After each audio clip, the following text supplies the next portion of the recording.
الحمد لله رب العالمين، والصلاة والسلام على أشرف الأنبياء والمرسلين محمد وعلى آله وصحبه أجمعين. أما بعد، فأعوذ بالله من الشيطان الرجيم.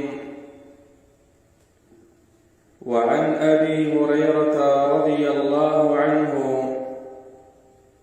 عن النبي صلى الله عليه وسلم قال: لا تختصوا ليلة الجمعة بقيام من بين الليالي، ولا تخصوا يوم الجمعة بصيام من بين الأيام إلا أن يكون في صوم يصومه أحدكم. رواه مسلم. زما د اسلام عزتمندو مسلمانانو ورونو،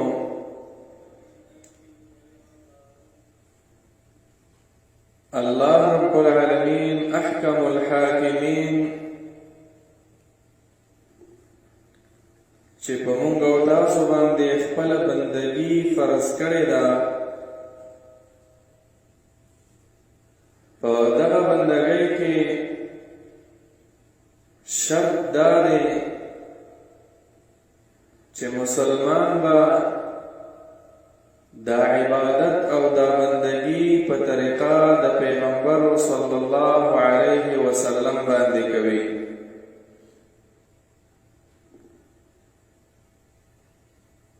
په عبادت کې ډیروالی شرط نه دی چې یو انسان د ډیر اعمال وکړي. په عبادت کې احسن والی شرط دی چې انسان په ښایسته طریقه باندې بندگی او عبادت وکړي. د دې وجې نه که څوک ډیر اعمال کوي او په طریقه د پیغمبر نه کوي، د رسول الله صلی الله علیه وسلم د طریقې خیال نه ساتي، نو بعید نه ده چې په ورځ د قیامت به همدغسې انسانانو ته ویل کېږي: وقدمنا إلى ما عملوا من عمل فجعلناه هباء منثورا. د دغه انسانانو به اعمال برباد وي، ځکه عبادت کې دوه شرط دي. یو شرط دا دی چې دا عبادت به خالص د الله دپاره انسان کوي، او دویم شرط د عبادت دپاره دا دی چې دا عبادت دا به په طریقه د محمد رسول الله صلی الله علیه وسلم باندې وي. نو زما عزتمندو ورونو، په دې ورځو کې یوه شپه ده چې هغې ته شب برات ویلی کېږي. 15مه شپه د شعبان د میاشتې ته خلک شب برات وایي، یعنی 14مه ورځ چې تیره شي او سبا له 15مه وي، نو دا کومه شپه چې د 15 د شعبان نه مخکې راځي، دې ته شب برات وایي. نن مختصر دا خبره بیانوم چې شب برات څه ته ویلی کېږي، او شریعت، اسلام، دین، قرآن، رسول الله صلی الله علیه وسلم او زمونږ او ستاسو علماو اسلاف صالحینو مونږ ته څه درس راکړی چې مونږ په کومه طریقه باندې دا شپه منا وکړو، ورځ منا وکړو. د ټولو نه اول خو دا خبره یاد وساتئ چې د کومو ورځو فضیلت راغلی، د کومو شپو فضیلت راغلی په قرآن او په حدیث کې د هغې نومونه ذکر دي. مثلا لیلة القدر شپه مونږ او تاسو ته شب قدر هم وایو. قرآن کې ورته نوم کېښودلی شوی چې انا انزلناه فی لیلة القدر. لیلة القدر د جمعې ورځ ده دې ورځ ته نوم ورکړی شوی یوم الجمعه. د اختر ورځې دي یوم العید، عید الفطر، عید الاضحى. یعنی د کومو ورځو چې فضیلت راغلی د هغې نومونه هم شریعت ذکر کړي. د میاشتو چې فضیلت راغلی هغه هم ذکر شوي، شهر رمضان الذي انزل فيه القرآن. دارنګې د عاشورا ورځ او د عرفې ورځ یوم عرفه، نو دا ټول هغې ورځې دي چې شریعت هغې ته نومونه ایښي. خو شب برات د دې په نوم باندې په شریعت کې، په قرآن کې، په حدیث کې یو نوم هم نشته. د ټولو نه اول خدا خبره یاده کړي، دا شب برات ورته ویل دا نوم دا بدعت دی، دا نه قرآن یې ښی، دا نه رسول الله صلی الله علیه وسلم د شپې ته دا نوم ایښی، او دا نه صحابه کرامو ایښی، نه تابعینو ایښی، نه د دین امامانو. دا د ځان نه یو نوم دی. او دلیل واورئ، دلیل دا دی چې شب دا د پارسی لفظ دی، یا شب رات دی. شب ویلې کېږي شپې ته، او رات اردو کې ویلې کېږي شپې ته، شپه شپه، نو هېڅ معنا نه ورکوي.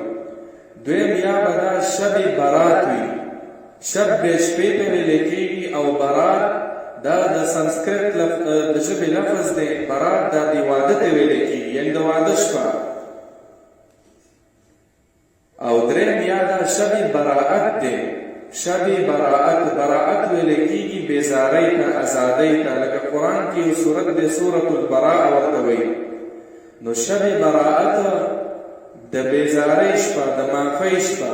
نو دا نوم که چا ایښی دی د ځان نه ایښی په دې نوم باندې چې لیلة البراء، په دې نوم باندې په احادیثو کې داسې نوم نشته د دې شپې لپاره. د ټول نه اول دا نوم کېښودل دا د ځان نه نوم دی.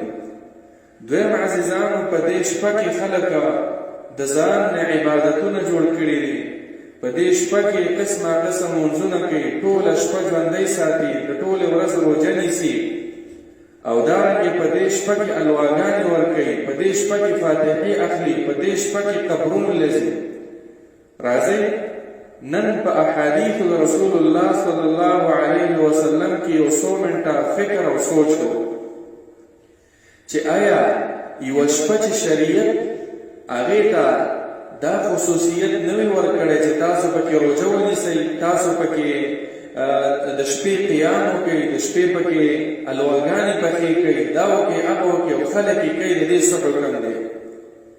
د ټولو نه اول دا ناروا ده چې یو شپې له خصوصیت، داسې خصوصیت چې خلک یې ورکوي او شریعت نه وي ورکړی، دا ګوره ناروا ده، دا بدعت دی، دا حرام کار دی.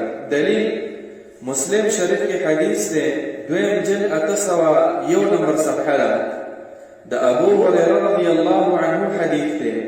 مخکې د دې نه چې دا حدیث بیان کړو، دا حدیث د جمعې د ورځې په باره کې دی. د جمعې ورځ عزیزانو تاسو ته معلومه ده چې څومره بهترینه ورځ ده. الله رب العالمین یو سورت په قرآن کې د دې ورځې په نوم باندې مسما کړی دی، سورة الجمعه. حدیث کې راځي، مسلم کې روایت دی چې خیر یوم طلعت علیه الشمس یوم الجمعه، بهترین ورځ په ورځو کې هغه د جمعې ورځ ده. هغه ورځې چې هغه د جمعې ورځ ده، دا بهترین ورځ ده. خلق آدم وفيه ادخل الجنه، داسې ورځ ده چې آدم علیه السلام په دې ورځ پیدا شوی و، او په دې ورځ جنت ته داخل شوی و. عمر بن الخطاب رضی الله تعالی عنه روایت دی، یو سړي ویله چې دا د جمعې ورځ دا څنګه ورځ ده؟ ویا امیر المؤمنین، هغه وویله ما ته پته ده چې دا څومره بهترینه ورځ ده. فقال عمر إني لأعلم أي يوم نزلت هذه الآية، نزلت يوم عرفة في يوم جمعة. دا بهترین ورځ دا د جمعې ورځ چې دا آیات پکې نازل شوی و. حدیث کې راغلی دی والجمعة إلى الجمعة كفارة لما بينهما. د جمعې داسې بهترینه ورځ ده چې د جمعې لمونځ له سړی راشي، د بلې جمعې پورې چې څومره ګناهونه شوي هغه ورته الله معاف کړي. مسلم شریف کې دا روایت دی. بهرحال ډېر حدیثونه، یو روایت کې داسې راغلی دی من مات يوم الجمعة بعض روایتو کې من دفن يوم الجمعة امن عذاب القبر داسې بهترینه ورځ ده د جمعې ورځ کې یو سړی په دې ورځ وفات شو د عذاب قبر نه الله رب العالمین بچ کوي. بخاری کې روایت ده داسې بهترینه ورځ ده فيها ساعة لا يوافقها عبد مسلم وهو قائم يصلي يسأل الله شيئا إلا أعطاه الله. د جمعې په ورځ یو ساعت د معمولی شانتي لږ غوندې وخت دی که په دغه وخت کې انسان دعا غواړي رب العالمین ورله ورکوي. داسې بهترینه ورځ ده. بهرحال د جمعې د ورځې ډېر فضیلت دی هغې مقصد نه دی یعنې داسې بهترینه ورځ که یو سړی اوس رالګېږي او هغه وایي چې دونه غوره ورځ ده زه به د جمعې په ورځ روژه نیسم او د جمعې په شپه باندې به ځان له تهجد کوم دا خو ډېره ښکلې ورځ ده.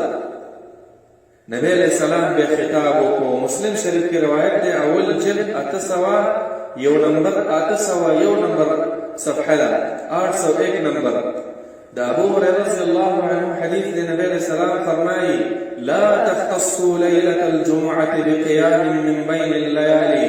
اے زما امتیانو اے زما صحابه کرامو سره د دې نه چې د جمعې د ورځ فضائل تاسو نه پټ نه دي خو ګوره د جمعې شپه به د قیام اللیل د تهجد لپاره د منځونو دپاره نه خاص کوئ. که نورو شپو کې عبادت کوئ د جمعې په شپه یې کوئ که نورو کې نه کوئ او تاسو داسې وایي چې د جمعې شپه د مونږ به پکې عبادت کوو ګوره داسې مه کوئ. پیغمبر داسې فرمایي صلی الله علیه وسلم ولا تخصوا يوم الجمعة بصيام من بين الأيام.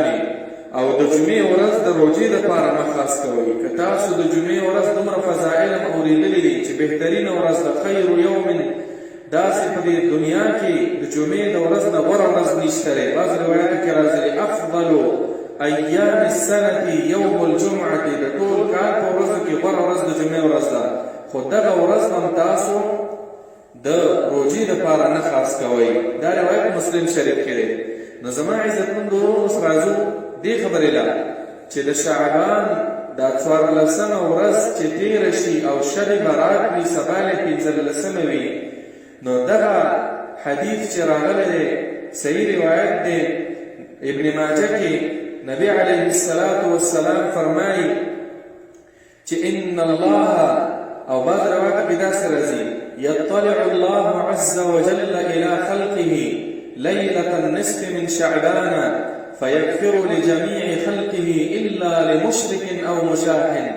دا روایت ابن ماجه کې دی او سندن علماء ویلي صحیح دی.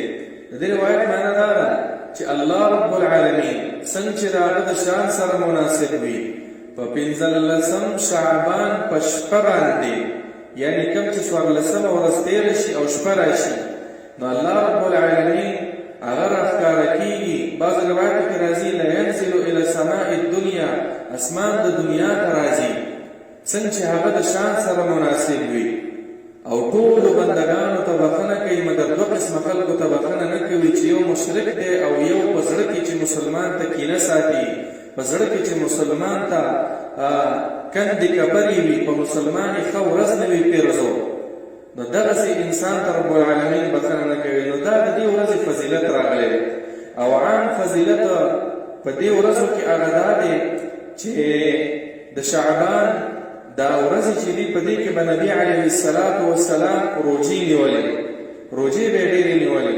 انس رضی الله تعالی عنه روایت هم دی